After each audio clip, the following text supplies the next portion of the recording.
أعوذ بالله من الشيطان الرجيم بسم الله الرحمن الرحيم أشهد أن لا إله إلا الله وأشهد أن محمدا رسول الله رضيت بالله ربا وبالإسلام دينا وبمحمد نبيا ورسولا وبالقرآن إماما وحكما ربي زدني علما وارزقني فهما آمين يا رب العالمين. Alhamdulillah, apa kabar semuanya? Pagi hari ini kita bertemu dengan Pak Fahrul Roji dari Kabupaten Tegal.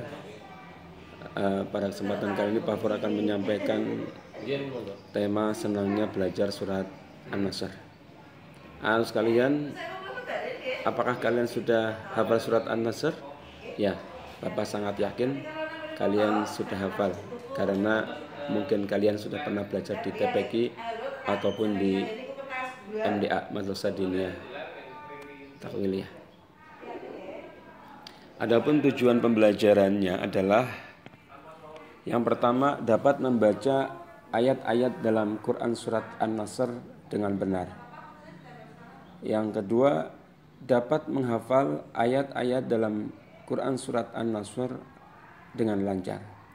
Dapat memahami pesan-pesan dalam Quran surah An-Nasr dengan benar. Itulah diantara tujuan yang ingin mencapai saat kita mempelajari materi atau tema ini. Surat An-Nasr. Tahukah kamu tentang surat An-Nasr? Ya, di dalam mushaf Al-Quran, surat An-Nasr bisa kita jumpai pada urutan yang ke-110. An-Nasr artinya pertolongan, diturunkan oleh Allah setelah surat At-Taubah. Surat An-Nasr terdiri dari 3 ayat dan termasuk dalam golongan surat Madaniyah, yakni surat yang diturunkan setelah Nabi Muhammad SAW hijrah dari Mekah ke Madinah. Jadi kalau kamu ditanya apa yang dimaksud dengan surat Madaniyah adalah surat yang diturunkan setelah Nabi Muhammad SAW hijrah dari Mekah ke Madinah. Walaupun tempat turunnya itu menurut sebagian ulama di Mekah, tetapi disebut Madaniyah karena diturunkan setelah Nabi Muhammad SAW hijrah dari Mekah ke Madinah. Sekalian yang berbahagia, ayo sama-sama kita mempelajari submateri yang pertama, membaca kalimat dalam surat An-Nasr. 1, 2, 3. A'udzu billahi minasy syaithanir rajim. Bismillahirrahmanirrahim. Idza jaa nasrullahi wal fath wa ra'aitan nasa yadkhuluna fi dinillahi afwaja fasabbih bihamdi rabbika wastaghfirh innahu kana tawwaba. Selanjutnya berbahagia, tentunya tadi kalian semua di rumah telah mengamati bagaimana cara Pak Fahrul membaca. Itu adalah cara Pak Fahrul membaca sebagaimana yang pernah Bapak tirukan kepada gurunya Pak Fahrul, walaupun mungkin tidak persis karena memang manusia terkadang ada kekurangannya. Karena itulah yang Bapak bisa sampaikan. Jadi ketika kita pengen pintar, kita ingin bisa membaca Al-Quran dengan baik dan benar sesuai dengan tajwidnya, bisa mengeluarkan makharijul hurufnya, maka ketika belajar Al-Quran kita harus langsung bertemu dengan guru kita, langsung talaki, langsung mukhatab, langsung bercakap-cakap dengan guru kita, sehingga kita bisa memperhatikan bagaimana cara guru kita menggerakkan mulutnya, Kemudian bagaimana cara guru kita memanjangkan bacaannya, bagaimana cara memendekkan bacaannya. Sebelum baca surat An-Nasr, cermati terlebih dahulu tulisannya. Jadi mari kita lihat pada kalimat idza jaa nasrullahi wal fath. Perhatikan panjang bacaan berikut. Yang pertama panjang 2 harokat, ketukan 2 ketukan. Yakni mad asli. Dibaca idza 2 ketukan. Idza. Kemudian pada kata jaa itu wajib dibaca 5 ketukan. Namanya mad wajib mutasil. Idza jaa nasrullahi wal fath. Kurang lebihnya seperti itu. Berikutnya pada ayat yang kedua, wa ra'aitan nasa yadkhuluna fi dinillahi afwaja. Pada kata wa ra'aita dibaca ai bukan ai. Ya, itu yang Pak Farod pernah pelajari melalui guru Pak Farod dulu. Jadi tidak ada bunyi ai dalam kaidah Al-Quran. Yang ada adalah ai. Jadi waro'aita bukan waro'aita. Waro'aita. Waro'aitan nasa yadkhuluna fi. Yadkhuluna kho dibaca pada pangkal tenggorokan. Kho. Kho khi khubah khukhon khoni khokhna minal mukhni. Makhikhan khoni makhikhon khoni kho. Yadkhuluna fi dinillahi afwajah. Kemudian pada ayat yang ketiga, fasabbih bihamdi rabbika wastaghfir innahu kana tawwaba. Pada kata fasabbih, kemudian pada kata rabbika, huruf bertasydid dibaca rangkap, yakni ditekan, tidak ditahan. Fasabbih bihamdi rabbika wastaghfir. Fasabbih bihamdi rabbika wastaghfir. Ya. Kemudian sebenarnya sini juga banyak bacaan ya yang perlu Bapak ingatkan juga pada kata innahu itu hunnah musyaddadah, ketika membacanya ditahan ya. Innahu ditahan 2 ketukan.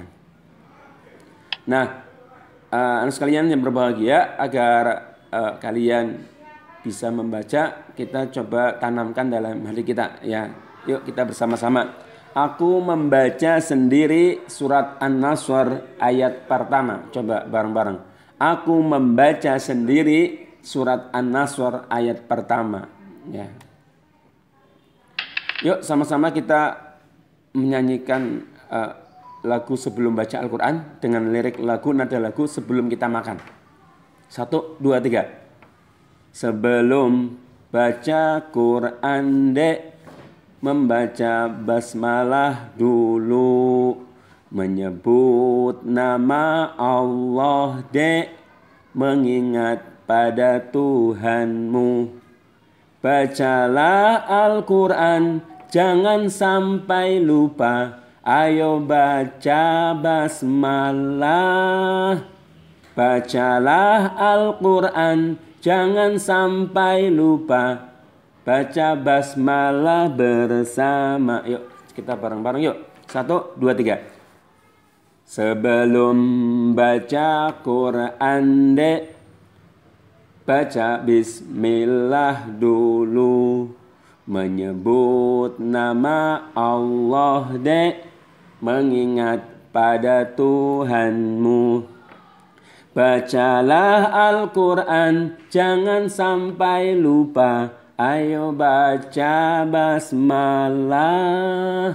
Bacalah Al-Quran, jangan sampai lupa, baca basmalah bersama. Alhamdulillah. Kita lanjutkan materi kita.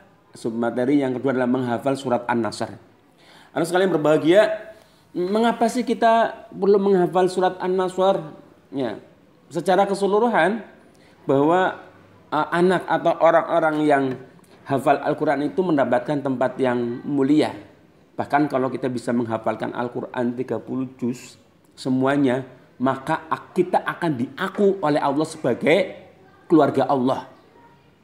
Akan menjadi ahlullah atau keluarga Allah. Ya minimal kita mulai dengan menghafal surat An-Nasr ini di kelas 3 ini.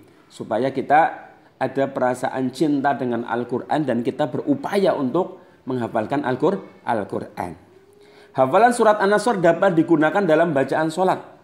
Kamu dapat membaca surat An-Nasr setelah bacaan suratul Fatihah.